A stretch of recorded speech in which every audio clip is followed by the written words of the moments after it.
What's a decision you made that changed your life forever? I took a different train one morning, and everything changed. Most of my life has been quiet, uneventful, and scheduled. I work in accounting. I like patterns. I like routine.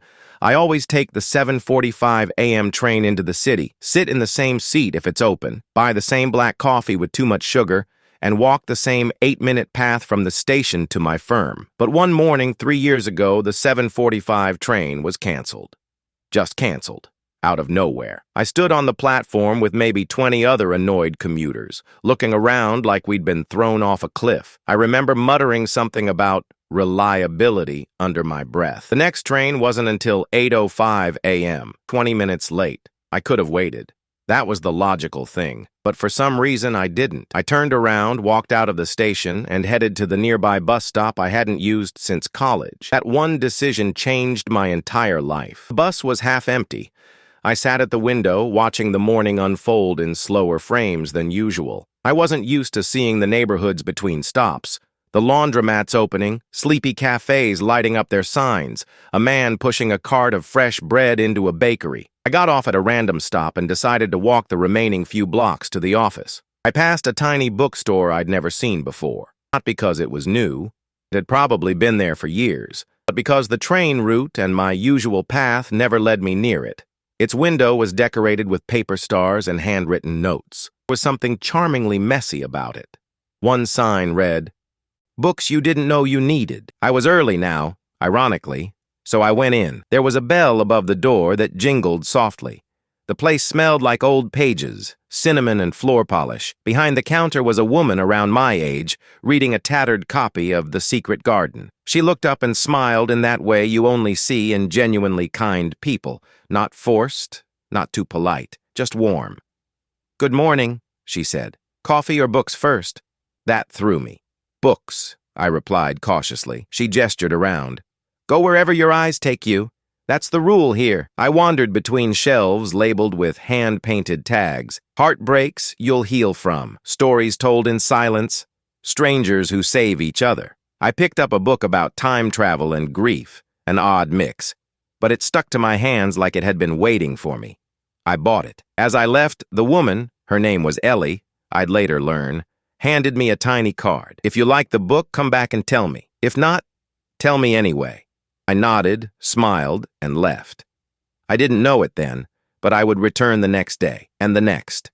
Every morning. I started taking the bus just to walk past the shop. At first, it was just for the books. Then it was to see Ellie. She remembered my name after 2 visits. She started recommending books with messages tucked inside the covers. Some were quotes. Some were one-liners like, "The ending matters, but so does the middle. It's okay to rewrite your story, even halfway through." One morning, she offered me a chair behind the counter, said I looked tired and could read there if I wanted. I did. We talked about life, regrets, the dreams we dropped when life got too loud.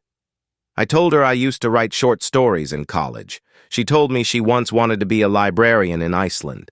By the second week, I realized something terrifying. I didn't want to go to work anymore. I wanted to stay. I wanted to be there. I wanted her. At that point in my life, I was engaged. Yeah, engaged. My fiancée, Claire, and I had been together for 4 years. She was organized, ambitious, and liked planning vacations a year in advance. We'd picked out curtain colors. We argued about microwave placement. It was comfortable. But it wasn't magic. I think I always knew something was missing. But we were moving forward. Like a train, scheduled, reliable, on time. The only problem? I had just discovered a bus, a different route, and it took me to somewhere that felt like home. One morning, after almost a month of bookstore mornings, Ellie handed me a blank notebook. "This is for your stories," she said. I opened to the first page. She'd written, "Write about the morning you made a different choice." That night, I couldn't sleep. I sat in my apartment with the engagement ring box on the table and the notebook in my lap. I wrote my first story in years. Then I called Claire. We talked for 3 hours. I told her everything. I didn't hide it. She cried. I cried. She asked if it was serious. I said yes. We ended it that night, quietly, kindly, like adults, like people who both knew this train ride was never ours to begin with. The next day, I went to the bookstore and told Ellie the truth. She didn't look surprised. She nodded and poured me coffee. Sometimes, she said, the right decision feels like jumping. But you land exactly where you're supposed to. We had our first real date that weekend, at an old record store followed by greasy waffles at midnight. I felt like a different person, lighter. Eventually, I quit my job. I took a part-time position managing inventory at the bookstore. It was less money, way less. But I had time to write. I had time to breathe. I had time to figure out who I was when I wasn't on a schedule. That was 3 years ago. Ellie and I now run the store together. We host weekly story nights, where people read poetry or personal essays or stories they wrote on the bus. We started a little publishing corner for zines. We painted the walls. Sometimes I still wake up early and think about what would have happened if I had waited for the 8:05 train that day. I would have married Claire. I would have gotten a promotion. We'd have matching furniture, meal prep Sundays, and an SUV by now. But I wouldn't have met Ellie. I wouldn't have found the store.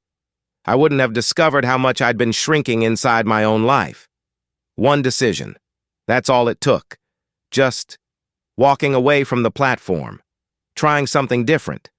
A canceled train, a bus ride, a bookstore, and everything changed.